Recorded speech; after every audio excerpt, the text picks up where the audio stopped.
Beardo Banjo. Hello there everyone, and welcome to another Animal Crossing tips video.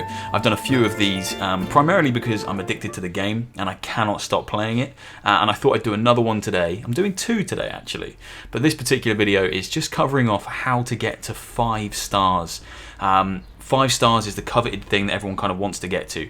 3 stars will unlock the island designer, and I've already done a video on that, kind of how to get there.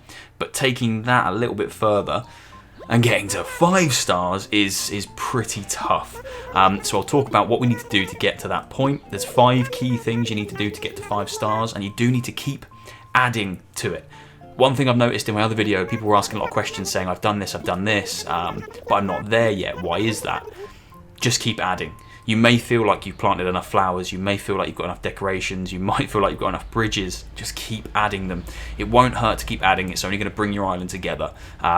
And yeah, you will get there, I promise you. Keep adding, you'll get there. I've got mail. Alright, let's dive right into this. So the first thing you need to do, and this is quite a simple thing, this is probably the easiest thing to do to get yourself towards 5 stars, is have all 10 villagers. 10 villagers is the maximum amount of villagers you can have on your island. I've got them all plotted out, so all their houses are here. One of them is vacant, but the plot is there. As long as you have all 10 villagers maxed out, that's the first thing you need to do to be on your way to getting yourself 5 glorious stars for your island. Ooh, money tree. Okay, the second thing you need to do is to plant a lot of flowers, and I mean a lot of flowers. But at this point, from going from 3 stars up to 5 stars, it's not enough to just plant flowers anymore. You have to be hunting for the hybrid flowers. Now what I mean by hybrid flowers is things like this little bad boy here, this dark blue hybrid flower. Now that has appeared because it sits in between 2 of the white ones here, so that might be pink or purple actually. I can't see on my computer monitor. But because it's in between these 2 and there was an empty space there, it's been allowed to pollinate and create a hybrid flower. Now I do this across most of my villagers by planting their flowers like this. If you plant flowers in a checkerboard style, leaving gaps kind of off to the sides and in the middle, so think of a chessboard. You're laying it out like a chessboard. If you plant flowers like that, and you come to them every single day and you water them, it's best if you've got the upgraded watering can. I don't even have it on me right now, that's how unprepared I am. But if you water them every day and you make sure, I usually stand here and I make sure I'm hitting all 3 of those flowers plus the empty spaces, and then I'll turn around and I'll do the same here, so I'm hitting there in empty spaces. If you're lucky enough, they will pollinate and you will create hybrid flowers. Let me see if I can find a good example for you. Apart from that dark blue one there, I've got a lot of flowers here.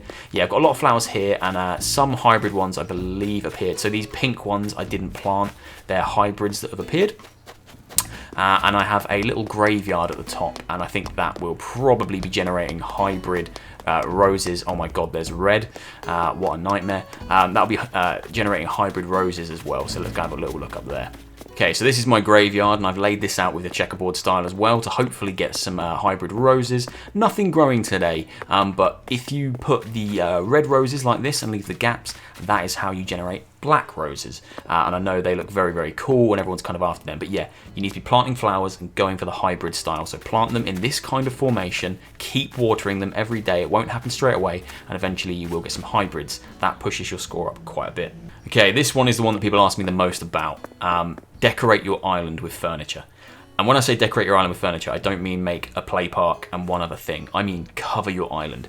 Animal Crossing is all broken down into little squares, so when you put an item down, you'll notice that it doesn't really have round edges. You can only go to like this kind of the square of it. Everything is squares, all tiles. I don't know how the game calculates it, but your island will have that is 100% of your island, and then each square will be a percentage. I'm sure the game probably calculates what percentage of your island you've covered in decorations, and that's what ticks you over to the 5-star ranking. Now, I've done quite a bit. I've got a little play park at the start. As you come in, you will have seen that at the start of the video. I've expanded the camp out a little bit here. I've put a well there. I've not done a huge amount. I've seen people that have done loads. I've built a hedge maze here because my island's called Overlook, so a little nod to The Shining. I put a lot of bridges, but we'll come on to that in a minute. Made a little market area out here, just so you can see what you kind of need to be doing. Now, I'm not at 5 stars, and I'm putting down decorations every day. Oh, it's a party. Everyone's here. I'm putting down decorations every day. I've built a little turtle zoo here.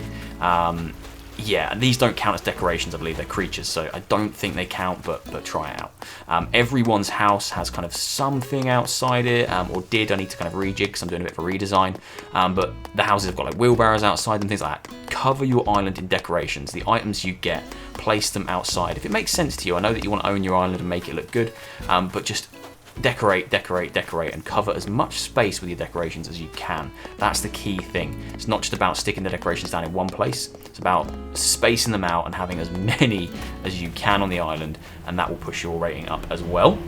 Now, the fourth thing you need to do is make sure that your island is completely connected so that your villagers can access everywhere. And what that means is basically just make connections over every bit of land so that they don't have to be using pole vaults. I've never seen a villager use a pole vault or a ladder. So connect your entire village up. So I've got a bridge there. I've got a bridge over there, just to the left of the screen. I've got another bridge. I've got about 3 inclines. The only thing I think that's holding me back in terms of getting to 5 stars is up here. I don't have a connection, so there is an area up here that the villagers can't get to. That's the way I look at it, that's the way I justify it. If your villagers can get there, then the island is completely accessible. Make it completely accessible with bridges and inclines. I need a bridge over here, and I do have a little mountainous region just off to the right that I would need to put an incline on, because villagers at this point in time cannot get over there and they cannot get up there. So link your entire island up with bridges and inclines. It does cost a lot of money, but invest in the turnip market and you will get there eventually. The last thing, and again, this is a stumbling block for most people, myself included, is fences. Now, I don't know how many fences you need, but rule of thumb, give every house a garden. Create a garden using a fence for every single villager that you have. All of mine have little fences, bar 2, because the houses are built into a little waterfall, but place fences everywhere. Doesn't matter if you're using the same fence just to kind of keep it one style, but just place the fences everywhere, please. That will push your score up. I think, see here, look, these have all got gardens as well. The shrubs don't count as fences. They count as plants like trees. They're a new addition. I've got fences here as well. I've got stone fences up there for the turtles. I've got fences all around my house. I'm pretty confident with my amount of fences. Now, I've read online a few things about basically every attraction you build, everywhere you put decorations, put a fence around it, and that should take you up to the score. Whether that's the case, I'm not sure. This hedge maze counts as fences because it is a fence, which is cool. So yeah, just put fences everywhere. Give everyone a garden, border off all the places and things that you make, all the decorations that you have, and you should get there eventually. So they're the 5 things you really need to focus on once you hit 3 stars. When you get to 3 stars and you want to take yourself up towards 5, you need to focus on having all 10 villages, all plots, with a person in them. You need to make sure that your entire island is linked together with bridges and inclines. Make sure that your villagers can basically access every bit of your island. That's the way I look at it.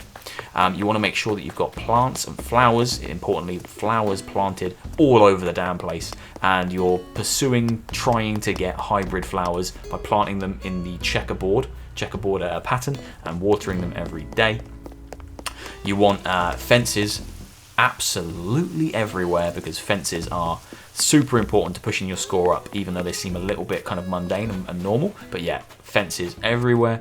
And finally, you want decorations all over your island. Put them in every villager's garden. Create a play park, create a graveyard like I have, create a picnic area, expand your camp. Put decorations everywhere. If you follow that, then you should get yourself to 5 stars. Now, like I said at the start of the video, if you do all that and you think, oh, why aren't I there yet? Just keep adding to it. Put another bit of fence down. Plant some more flowers, put some more decorations out, keep talking to Isabel, because I think it does update in real time. Just constantly add until you push your score up. You will get there eventually, but they're the things to focus on. They're the things you need to worry about when you're taking yourself from 3 stars up to 5. And when you get to 5 stars, you do unlock a particular flower that starts to grow on your island. If you're lucky enough, it's a rare flower that can only be obtained that way. And a golden watering can. This is why the plants are important. The golden watering can kind of hints at how important it is to have flowers everywhere. And the golden watering can also allows you to breed golden roses, which which is super cool. Hopefully you're enjoying Nature Day. I know Leaf's here. I've started putting down some shrubs as well. But yeah, drop a comment down below. Let's have a little chat about Animal Crossing. I really am loving it. I'm completely addicted, as I've said a few times. But yeah, drop a comment down below, leave me a like, and hit subscribe if you haven't already. See you soon for another one, guys. Take care.